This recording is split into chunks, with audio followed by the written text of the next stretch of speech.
Tunghayan naman natin ang mga balita mula sa Visayas.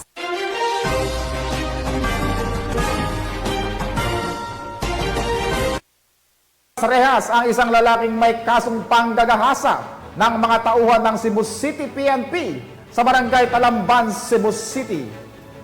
Patuloy po na pinapaalalahanan ng PNP ang sinumang gumagawa ng ganitong krimen na hindi kayo makakalusot sa kamay ng batas.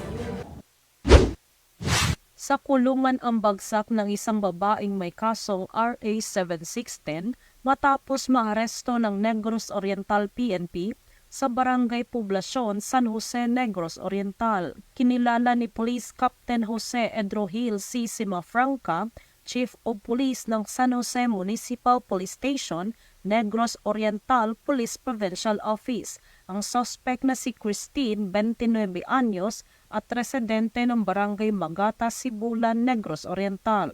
Ayon sa ulat ng pulisya, bandang 1:06 ng hapon nang maaresto ang nasabing suspect sa bisa ng warrant of arrest para sa kasong panglabag sa RA 7610 na inisyo ni Honorable Maria Angelita Amores Banta Alcuran, presiding judge of Regional Trial Court 7 Judicial Region Branch 37, Dumaguete City, Negros Oriental na may 80,000 pesos na rekomendadong piyansa. Kasalukuyang nasa kustodiya na ngayon ng San Jose Municipal Police Station, Negros Oriental Police Provincial Office ang suspect habang ipinagbigay alam na sa kinaukulang korte ang pagkahuli nito.